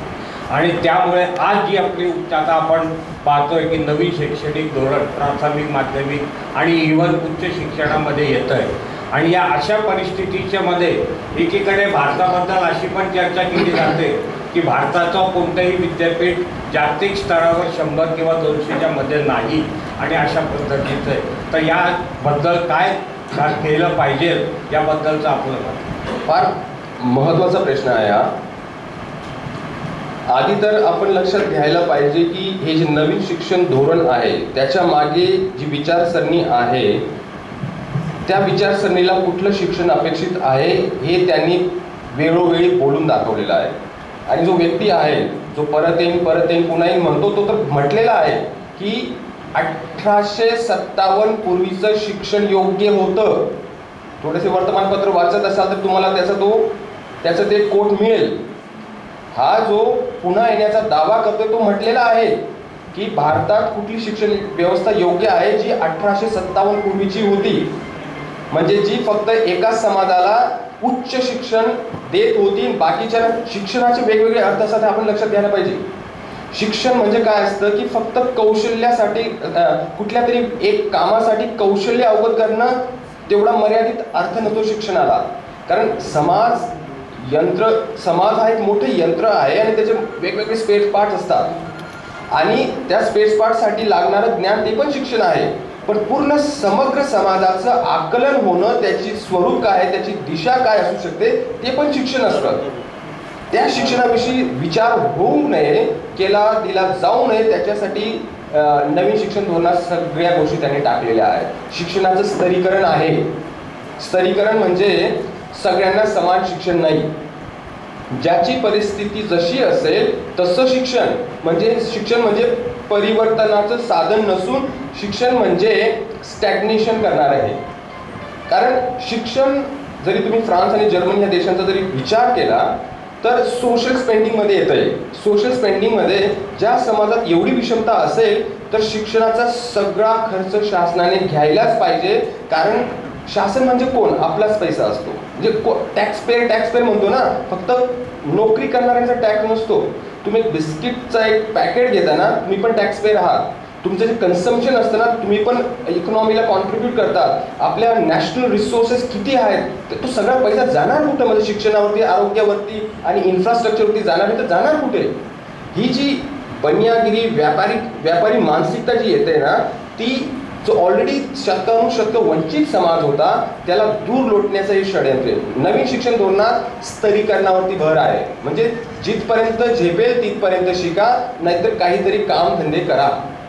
आम्हाला असं अपेक्षित आहे की ज्या सामाजिक घटकात उच्च शिक्षण नाही ती पोरं कुठे जातील, त्या पोरं कुठे जातील, त्यांच्यासाठी JNU सारख्या संस्था होत्या. JNU मध्ये जर तुम्ही गेलात तुम्ही पाहाल की सगळं फ्री आहे. तर तुम्ही कल्पना करा एक सेमेस्टरची फीस किती असेल JNUची, किती असेल. JNU ही इंटरनॅशनल युनिव्हर्सिटी आहे. ज्या तुम्ही रँकची गोष्ट केली ना त्याच्यात JNUचंच नाव येतं एवढं बदनाम करून सुद्धा. ओके. आणि जेव्हा हे सगळं बदनामीचं हे राजकारण चालू होतं तेव्हा तर आम्ही जे ॲप्लिकेशन्स रिसीव्ह केले ते की record number of applications we receive. जे ॲप्लिकेशन्स JNUसाठी आली तर संख्या वाढली. JNU मध्ये प्रवेश घेणाऱ्यांची संख्या कितीतरी वाढली. कारण आम्हाला माहिती की जे विचार करतात तेच JNUची प्रवेश परीक्षा पास होतात. जे विचार करत नाही ते पास होणार नाही आणि जे विचार करत नाही तेच ह्या गोष्टींमध्ये विश्वास ठेवतील. मग आम्हाला काय फरक पडतो? असे तुम्ही कुठल्या JNUची प्रवेश परीक्षा क्लिअर करणार आहात? मार्टिन वट्टावर बसन पत्ता कूट आणि गुटखा काय त्यांचे. पण ते वोटर आहेत ना आपल्या समाजाचे, ते वोट देतात, ते अपरिमित नुकसान करतात. म्हणून हे न्यू एज्युकेशन पॉलिसी जे आहे हा जो गडी बोलून गेलेला आहे ना की 1857 पूर्वीचं शिक्षण योग्य होतं, त्या एका वाक्याने शाहू फुले आंबेडकर कर्मवीर भाऊराव या सगळ्यांचे प्रयत्न एकाच वाक्यात त्यांनी बाद केलेले आहेत आणि आपल्याला कळत सुद्धा नाही. ते आपल्या ह्या सगळ्या आपल्या पूर्वजांनी जो प्रयत्न केला आहे की मी एक एक कुणब्याच्या एक एक SC ST OBच्या मुला मुलीला शिकवेन, जेवढ्या माझ्या दाढीत केस आहेत तेवढी पोरांना शिकवेन, आपण हे सगळं विसरतोय का? मग तुम्हाला खरंच वाटतं की ही विचारसरणी तुमचा विचार करते? आपले काय, आपले फक्त शॉर्टकट पाहिजे राहतात. आपलं कसं भलं होईल, समाज गया तेलनेवाले. अरे आता तुमच्या डोळ्यासमोर आहे ना, ह्याच भागात मला 40 वर्ष दिले त्या माणसाने, सत्ता येताच गायब. आणि फक्त इथंच नाही, गुजरातमध्ये ते झालं, UP मध्ये कोण होता चीफ मिनिस्टरचा दावेदार, कोण होता, शेवटच्या क्षणी कोणीतरी दुसरंच आलं, हे पण कळून नाही आपल्याला. असं कुठलं ऐकायची गरज आहे याला? हे शिक्षण ह्या सगळ्या गोष्टींची म्हणजे खऱ्या अर्थाने खरं तर तुमचा दृष्टिकोन ऐकून घ्यायचा त्या संदर्भात. जसं आपण पुस्तकातही भरपूर ठिकाणी उल्लेख केलेला आहे आणि भाषेविषयी, जसं आपण 2-4 लोक बसून किंवा उभे असतो, मित्र मैत्रिणी जवळ 4-5 लोक उभे असतो आणि आपल्या साधारणपणे आईराणीमध्ये संवाद साधत असतो. तिथं एक म्हणजे साधारण सतत घडणारा प्रश्न आहे. जसं एक तुम्ही एक काळजी व्यक्त केली किंवा आईराणी भाषा जशी आपली संवर्धन वृत्तीचं जर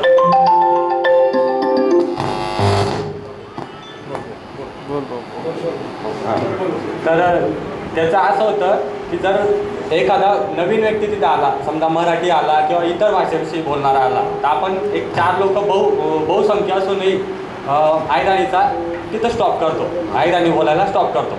म्हणजे माझ्या मनात जी शंका आहे की काळजी आहे आईराणीविषयी, आणि त्या तुम्ही संदर्भात कामही करणार होते, नंतर दादांनी सांगितलं तसं की तुम्ही येणार होते संशोधनासाठी. पण मग अशा वेळेस तुमचा काय दृष्टिकोन असतो की तुम्ही काय सांगाल विद्यार्थ्यांना की आईराणी भाषेचा आपला हा पट्टा आहे आणि त्याचं संवर्धन होण्यासाठी भावी पिढी कशी काम करू शकते, हा माझा प्रश्न. ओके. आणि उत्तर आईराणी तिथं तर बरोबर नाही, माझा आणि JU मध्ये मी फ्रेंच भाषेत फ्रेंच तत्वज्ञान शिकवतो, पण तिथं त्या स्कूलमध्ये जटे मी फ्रेंच शिकाडस, फ्रेंच तत्वज्ञान शिकाडस, तटे दुसरं डिपार्टमेंट आहे तटे लिंग्विस्टिक्स म्हणजे भाषाशास्त्रना अभ्यास वस. आणि त्या विद्यार्थी दरवर्षी, त्या आमच्या डिपार्टमेंट त्याचा काही संबंध नाही आहे, त्या विद्यार्थी दरवर्षी आपल्या भारतमा जवळपास 500-600 अशा भाषा आहेत ज्या दुर्लक्षित दिस, आयराणीसारख्या 500-600 दिस. आणि त्या भाषेचा अभ्यास करीस आणि त्यावर संशोधन करीस आणि काहीतरी शास्त्रीय साहित्य त्यावर निर्माण करत असतात. आणि त्या डिपार्टमेंटना जो HOD होता तो मला मित्र आहे, त्याला संध्याकाळी मी फेरफटका मारा जातच कॅम्पसवर. म्हटलं का रे बाबा म्हणे बी भाषा आहे, त्याला विचार करणार, सांगा ना म्हणे तुम्ही. मग आयराणीचा त्यांनी विचार केला आणि तो की ते 30-40 विद्यार्थी राहतच, त्या 6 महिना त्या भाषेला पहिले तडेच अभ्यास करतच. म्हणजे कोविडमुळे ते व्हायला नाही, तर त्या 2-3 व्यक्तीसले आमंत्रित करतात 15 दिवससाठी आणि तटे तसे नावानी व्यवस्था करतात आयराणी लोकेसले. पण आम्ही 2 आयराणी आहेत तटे JNUमा, एक लेबर स्टडीजमा आहे, वडजाई संस्थाना आहे तो, आणि मी रावेरना आहे. तर मग तसे आम्ही दोन विद्यार्थी जसा डिपार्टमेंटमा आयराणी शिकाडू. ते की त्या 8 दिन 15 दिवस खानदेशमा राहतील, 1 महिन्यासाठी येणार होतात, राहतील, अभ्यास करतील, मुलाखत लिहितील आणि मग तो जो डेटा राहील त्या डेटावर तटे जायचं संशोधन करतील आणि प्रोजेक्ट JNUमा जमा करतील. तो असा होता. आणि तो वना मुद्दा की 4 आयराणी राहतच, 5 कोणी मराठी म्हणत, आपण गप्प बसतो, असं गप्प बसायला पाहिजे आहे नाही. ते कसं असतं की भाषा काय असते, भाषा आपण भाषेचा वापर कोणाला एक्सक्लूड करण्यासाठी करायला नको. म्हणजे माझं असं की एक डिसन्सी असते, एक सभ्यता असते. ज्या व्यक्तीला जरी ती भाषा येत नसेल तर त्याला बहिष्कृत का करायचं. म्हणजे याचा अर्थ असं की आपण भाषा दुर्लक्षित करतोय. आणि तोच आग्रह आपण इतरांना पण धरायला पाहिजे. बाबा आता मला तुझी भाषा समजत नाही, तू बेंगॉली बोलतोय, तू तमिळ बोलतोय, मी एकतर मग मी इथून चालला जातो. ही एक बेसिक कर्टसी असते, डिसन्सी असते, मॅनर असते. तेव्हा आपण पण जिथं शक्य असेल तिथं आपली भाषेचा वापर करायला पाहिजे आपण. म्हणजे मन म्हातारी तडे दिल्ली महाराज मना घर फ्रेंच लोक येत, सगळ्यातच म्हातारी बिंदास आहे आणि मग बोलस. आणि म्हातारीला माहिती की जोडेच 8 भाषा बोलणारा, भाषा अनुवाद करणारा बटेले. मला अनुवाद करावं लागतं जे आई बोलते मग ते. आणि आई एवढी आत्मविश्वास म्हणून बोलच की जसं त्याला समजीच राही ना. आणि आता ते फ्रेंच लोक जेव्हा घरी येतात ते बोलायला लागतात आणि म्हातारी अजून आगाऊ इसली भाषा बोबडी वाटच म्हणे मला. म्हणजे याचा अर्थ काय होतो की आपल्याला नेहमी परकीय भाषा काहीतरी विकृत वाटते, आपली भाषा आपल्याला महान वाटते. ही भाषा कोणाची नेपोलियनची भाषा आहे, ही भाषा कोणाची रुसूची भाषा आहे, ही भाषा कोणाची विक्टर युगो बाल्झाक या लोकांची भाषा आहे. पण तरी पण आपल्या बोबड्या बोलतच म्हणे या लोकांनी, नेमकं का बरं बोलणार आहेत म्हणे, कारण ते आपलं अज्ञान असतं. अज्ञानातून बरेच गैरसमज, मी सांगतो 90% आपले जे प्रॉब्लेम असतात सामाजिक हे अज्ञानावर आधारित असतात, जे गैरसमज असतात. आणि हे 90% प्रॉब्लेम आपण ज्ञानाने दूर करू शकतो, संवादाने दूर करू शकतो. 10% प्रॉब्लेम आहेत की ते खरंच नालायक लोक असतात.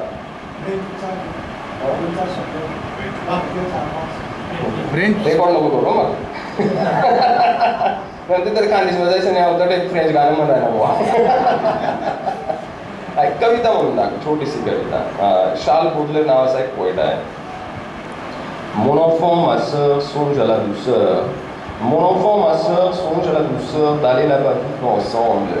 Aimer à loisir, aimer à mourir au pays qui te ressemble. मग का बरं म्हातारी बोबडी वाटावली बरं.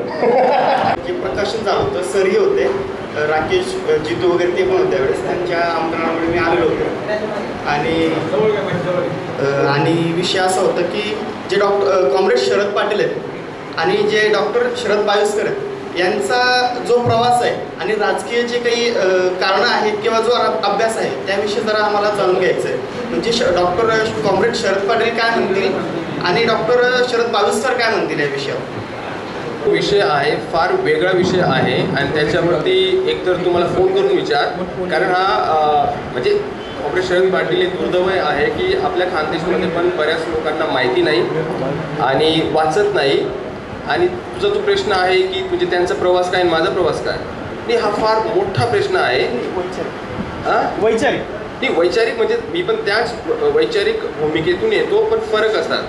म्हणजे आपण जेव्हा पुरोगामी विचारसरणी म्हणतो म्हणजे सगळे एकाच स्वरात आणि एकाच तालमध्ये डान्स करणारे नसतात. आपल्यात पण फरक असतात, आपल्यात पण मतभेद असतात, पण ते चिकित्सा करून संवादाने ते दूर होतात. म्हणजे एक विचारधारा म्हणजे एकच बोलणारे नसतात, थोडेफार फरक असतात. कारण आपले जे प्रारंभ बिंदू वेगवेगळे असतात, आपले जे आकलन असतात ते वेगवेगळे असतात. म्हणून आपण डायलॉग करून काहीतरी एक वाक्यता आणू शकतो आपण, आहे ना. म्हणून एवढं उत्तर आता देतो, पण फार मोठा विषय तू प्रश्न विचारलेला आहे. वास्तविक मला टीका टिप्पणी असं काहीच करायचं नाही. फक्त एक प्रश्न असा विचारायचा होता की आपलं पुस्तक तर मी वाचलं नाही, पण निश्चित पुस्तक घेणार, वाचणार. आणि नितीन दादाने आपल्याला आमंत्रितही केलं लहान मुलांसाठी. फक्त मला एकच की आपण जे सांगितलं की लहान असताना बाबा आणि तुम्ही यांच्याबद्दल जे लोक कॉमेंट्स करायचे किंवा बोलायचे, बरोबर, पण आपण बैठकीला जात होतात हे सुद्धा उल्लेख केलेला आहे. आणि जनरली माझ्या 30 ते 35 वर्षाच्या कालावधीमध्ये मी सामान्य माणूस आहे, आपण एक मोठे फिलॉसॉफर आहात. फक्त एक ऑब्झर्वेशन असं केलं की विद्यार्थी प्रयोगशाळा आहे आमच्यासाठी, शिक्षकांसाठी. जे शिक्षक आणि पुस्तक हे फक्त निमित्त आहे, पुशिंगसाठी आपण त्यांना पे करत असतो. आणि जे सुपर ब्रेन आहेत यांना मी नेहमी एकच सांगायचो की बेटा तुम्हाला सांभाळायचं स्वतःला. पाणी उताराकडे वाहतं, ते वाहत त्याला जर बांध घातला तर त्याचं गोड पाणी उपयोग होतो, नाही तर समुद्राला जाऊन ते मिळतं आणि शेवट ते खारं पाणी होतं. आणि मग त्याला खूप कालावधी लागतो, बाष्पीभवन होईल, गोड पाणी होईल. तर फक्त एकच आहे, बाकी तुम्ही जात पात धर्म हा माणूस म्हणून फक्त एकच जात माणूसच मानतो मी. फक्त बैठकीला आपण जात होतात, कदाचित त्याचा फायदा आपल्या आयुष्यात आपल्याला झाला असेल का नाही हे सुद्धा. म्हणजे कसं एक सांगतो मी तुम्हाला, म्हणजे काय माहिती आहे का, काही वेळेला जर ह्या गोष्टींपासून सगळी मुलं लांबच राहिली आणि त्यांना वाईट व्यसनांकडे ती वळली, वाईट मार्गाकडे वळली, तर त्याच्यासाठी काही मार्ग चांगले का वाईट एवढंच फक्त. म्हणजे आपण ज्या वेळेला वारंवार कुठे बाहेर जाणार असाल तर त्या पद्धतीने. धन्यवाद. येते आणि गेल्या 10 वर्षापासून मी वेगवेगळ्या पद्धतीने त्याचं उत्तर देतो, पण मी पण आज फार व्यवस्थितपणे समजवणार आहे. पहिला तर मी एकदम ठामपणे सांगतो, जेव्हा ह्या गोष्टीचा नाद टाकला तेव्हा माझी सुटकेची सुरुवात झाली. हा माझा स्वानुभव आहे, तो माझा अधिकार आहे तो मांडण्याचा, पहिली गोष्ट. दुसरी गोष्ट, जे मंडळी बैठका स्वाध्याय करत होते सगळे अर्धवट एटीकेटीवाले होते. जे करत होते गावात, जे सगळ्या नाटकी लोकांचे प्रतिनिधी होते, त्यांचा विकास सगळ्यात जास्त व्हायला पाहिजे, पहिली गोष्ट. आणि सगळ्यात महत्त्वाची गोष्ट, आता डॉक्टर के पाटील सर, अण्णासाहेब जे आहेत, ठाकरे सर, हे सगळे लोक जेव्हा यांचं वय 70, 80, 60, 70, 80 आहे, हे लोकांनी या पुस्तकात काय पाहिलं, ह्या लोकांनी लगेच असा प्रतिसाद, प्रेम का दिलं? कारण त्या पुस्तकात आहे प्रयत्नवाद, त्या पुस्तकात आहे धैर्यवाद, त्या पुस्तकात आहे आशावाद.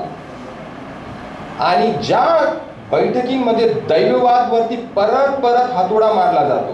दैववाद कसा तो मी तुम्हाला सांगतो. जेव्हा 12वी नंतर मग मला उच्च शिक्षण घ्यायचंच आहे, जेव्हा माझ्या आईला सांगितलं, आमच्या गावात 30 एटीकेटीवाली, बैठकावाली, स्वाध्यायवाली मंडळी आयराणी, काकू आपल्याला पोरीशी शिकीन, काय फायदा, काहीतरी कामधंदा करू दे देखले. हा कसा काय फायदा होईल सांग मला? हा चिकित्सा प्रश्न तुम्हाला पडतो का? ज्या लोकांना तुम्ही म्हणता की त्याचा फायदा झाला असेल, हा माझा प्रश्न आहे, त्याचं उत्तर तुम्हाला व्यवस्थित द्यावं लागेल. जी व्यक्ती ह्या सगळ्या बैठका चालवत होती तीच व्यक्ती म्हणते, काकू आपला पोरी शिकीन, काय फायदा? जरी हे संस्कार तुमच्यात आले की आपल्या पोरांना शिक्षणापासून वंचित करावं, काय फायदा असू शकतो? इथं येऊन सांगा, काहीच फायदा नाही असं.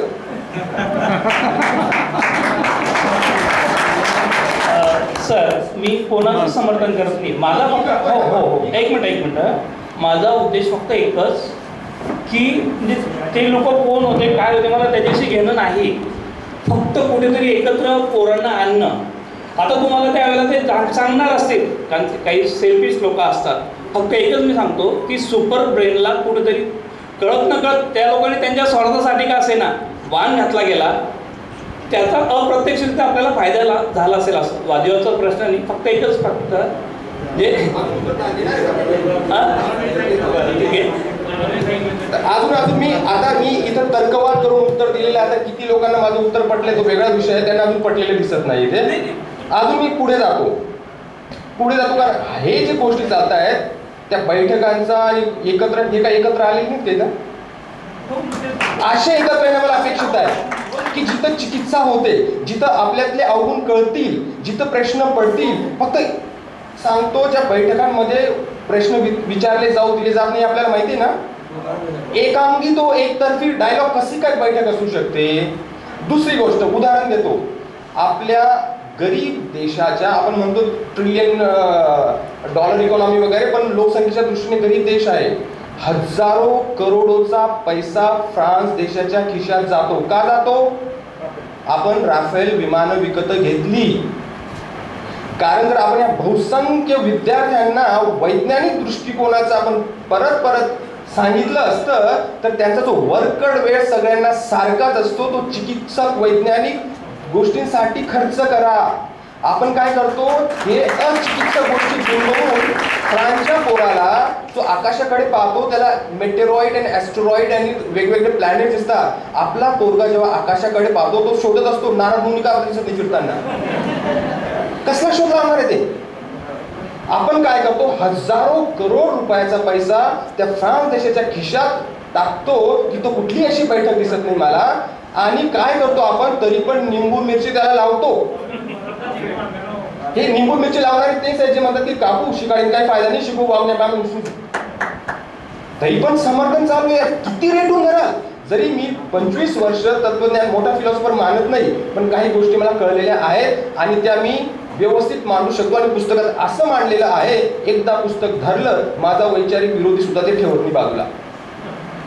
कारण ती तपस्या आहे, ते कोणाची नाही. मग बाबांनी मंत्र दिला, मी कोणाला सांगावं नाही, तुला पण ठेवणार मी तर असं बाबाशी साईड लाईन करे ना. मग हा माझी सुटका त्याचा, तरी पण म्हणजे मला फार आश्चर्य वाटलं, त्याचा तर नाही फायदा झाला ना तुमचा. अरे बाबांनो माफ करा, माझ्या श्रमांचा फायदा या. आणि श्रमाची सुरुवात झाली जेव्हा ही नाटकं बंद केली. ठीक आहे. कन्हैया कुमार आणि ABVPचं भांडण भारतभर सगळ्यांना समजलं. JNU तेवढीच नाही आहे पहिली गोष्ट. आणि मला वाटतं शरदने क्लिअर केलं की JNUचं योगदान केवढं आहे. दरवर्षी 40-50 IAS होतात. दरवर्षी म्हणजे खेड्यातला मुलगा तिथं जाऊन शिकू शकतो, तशी व्यवस्था तिथं आहे. तिथं शरदसारख्याला प्राध्यापक होता येतं. आपल्या खानदेशात कुठल्याच कॉलेजमध्ये तो प्राध्यापक होऊ शकला नसता. हा फरक आहे.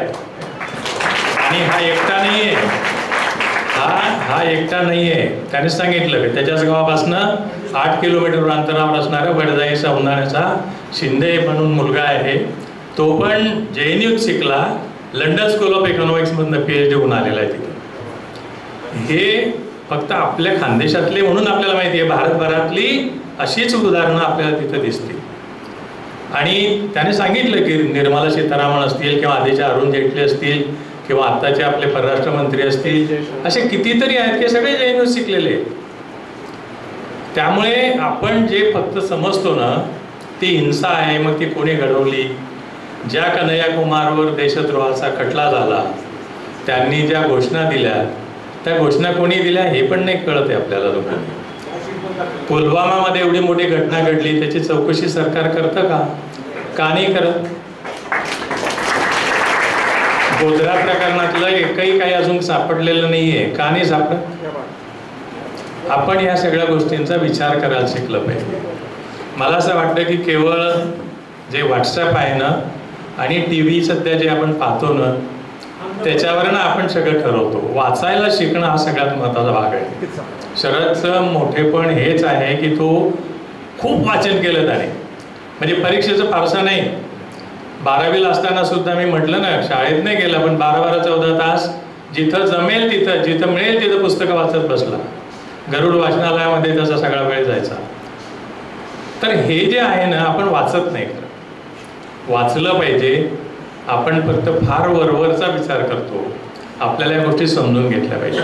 दुसरं असं की आता याचा विषय चालला होता बैठकांचा, तो या गोष्टी पण समजून घ्यायला पाहिजे. याच्यामध्ये कोणावर टीका करणं किंवा आपण आता जे बोलतो सध्याची व्यवस्था, आधीची व्यवस्था, याच्यामध्ये कुठल्याही जाती धर्माचा संबंध नाही आहे. आज जी माणसं तो विचार करतात त्यांचा हा आहे. प्रस्थापित जे आहे ना ते नेहमीच असं वागलेले आहेत. त्या माणसांचा छळ झालेला आहे, त्यांना संपवलेलं. ज्ञानेश्वरांनी पहिल्यांदा भगवद्गीता प्राकृतात आणली ज्ञानेश्वरी म्हणून. ज्ञानेश्वरांचा छळ ते संन्यासाची मुलं होतं, ते आपल्याला शिकवलं जातं. 20 वर्षाचं वय व्हायच्या ते समाधी घेतात आणि आपण त्याच्यावर विश्वास ठेवतो. या गोष्टींचाही विचार करायची वेळ आहे.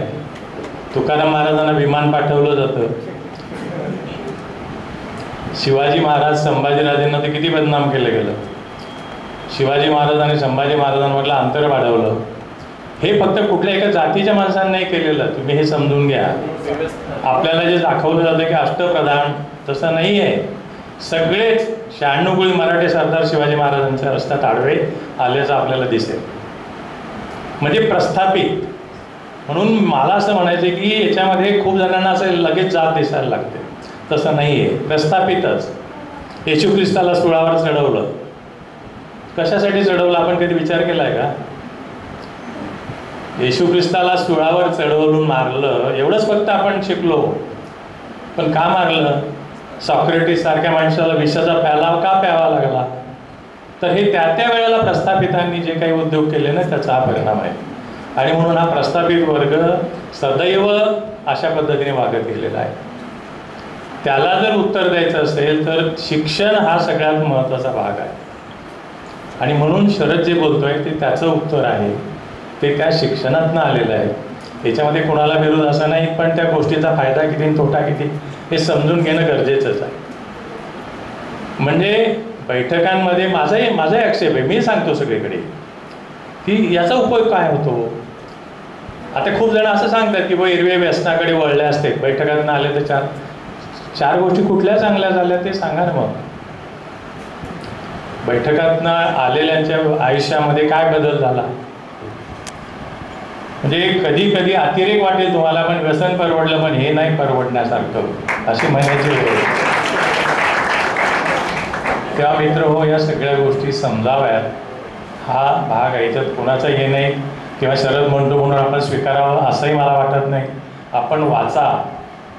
आपण खूप पुस्तकं आहेत मराठीमध्ये सुद्धा, खूप लोकांनी आहा साळुंखेंची पुस्तकं वाचा नाही एकदा. आपण वाचतच नाही.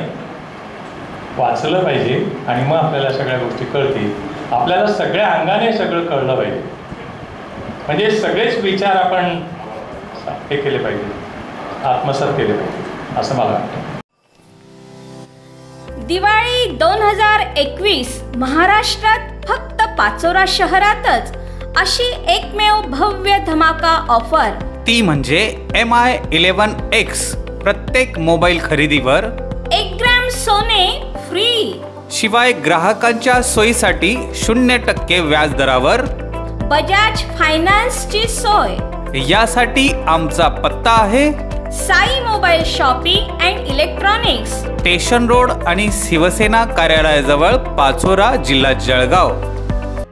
दीपावली निमित्त आपल्या व्यवसायाच्या व वैयक्तिक दीपावली शुभेच्छांच्या जाहिराती मोबाईल LED व्हॅनसह सिटी केबल व वेब न्यूजवर पाचोरा, भडगाव शहर व परिसरात प्रसारित करण्यासाठी संपर्क साधा. ध्येय न्यूज पाचोरा. मोबाईल क्रमांक 73 85 10 85 10, 94 222 75 807. व्हिडिओ आवडला असेल कृपया लाईक करा, आपल्या मित्रांना शेअर करा. YouTube चॅनलला नक्की सबस्क्राईब करून त्या शेजारचं घंटीचं बटन दाबा, म्हणजे अशाच प्रकारचे पूर्ण व्हिडिओज आपल्याला सतत मिळत राहतील.